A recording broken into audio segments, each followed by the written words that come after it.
Good morning বন্ধুরা, কেমন আছো? কালকে বৃষ্টিটা হয়ে কেমন সবাই সুস্থির হলো, একটু ঘুমোয়েছিল, সবাই শান্তি পেলো। বলো, ভালো হয়েছে বৃষ্টিটা হয়ে, সবার ভালো হয়েছে। উঠে পড়লাম, চা খেয়ে রান্না বসিয়ে দিয়েছি। একটু বেগুনি শস্য করবো,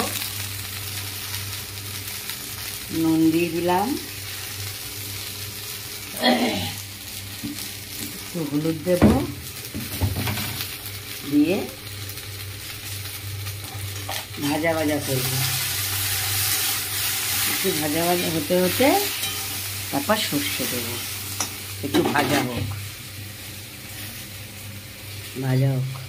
আজকে গাছ থেকে বন্ধুরা পুঁই শাক পেরেছিলাম, অল্প একটু পুঁই শাক, এই পুঁই শাক, গাছের পুঁই শাক।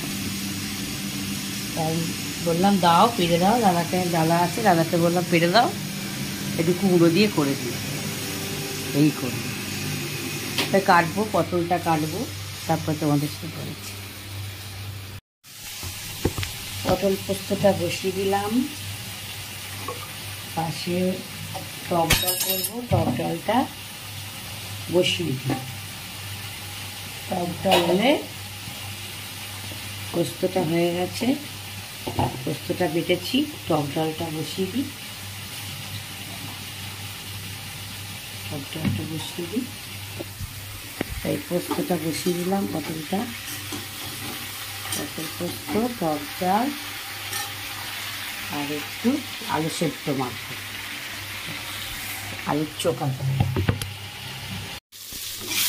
সর্ষে ফোড়ন দিলাম, শুকনো লঙ্কা, সর্ষে ফোড়ন, একটু নুন দিলাম আর একটু হলুদ দেবো।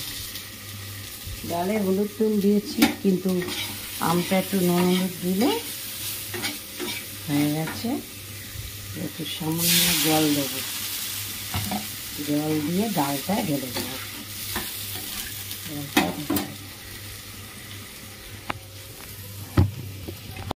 ডালটা হয়ে গেছে, পটলটা ভাজা ভাজা হয়ে গেছে, এবার পোস্তটা দিয়ে দেবো।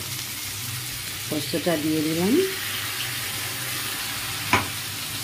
পোস্তটা একটু ভাজা ভাজা হয়ে গেলে সামান্য জল দিয়ে একটু মিষ্টি দেবো, একটু মিষ্টি দেবো। আমি না চিনি দিয়ে করি না, একটু সুগার পি কিংবা গুড় দিয়ে করি। সুগার তো, এই জন্য সামান্য একটু সুগার পি দিয়ে, বা একটু গুড় হলেও হয়, গুড় দিয়েও করি। পোস্তটা হয়ে গেলে সামান্য জল দেবো,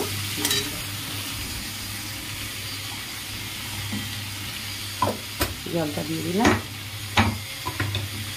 জলটা দিয়ে দিলাম, একটু শুকনো শুকনো হবে, নামিয়ে দিয়ে পাশে ভাত বসিয়ে দিয়েছি। বন্ধুরা, রান্নাটা হয়ে গেল।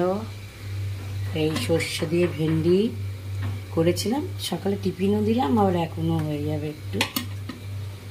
আর এই পুঁই শাকটা সে পেরেছিলাম, সেই পুঁই শাকটা একটু চচ্চড়ি শুধু কুমড়ো দিয়ে করে দিলাম। আর টক ডাল করলাম, আর আলুর চোখাটা মাখলাম একটু কুমড়ো দিয়ে, আর পটল পোস্ত একটু টক করে দিলাম, একটু উচ্ছে কুমড়ো ভেজে ফেলেছি, আর ভাত তো আছেই। রাখলাম বন্ধুরা, আমার রান্না যদি ভালো লাগে কমেন্ট করবেন, শেয়ার করবেন, ভালো থাকবেন সবাই। রাখছি, টাটা।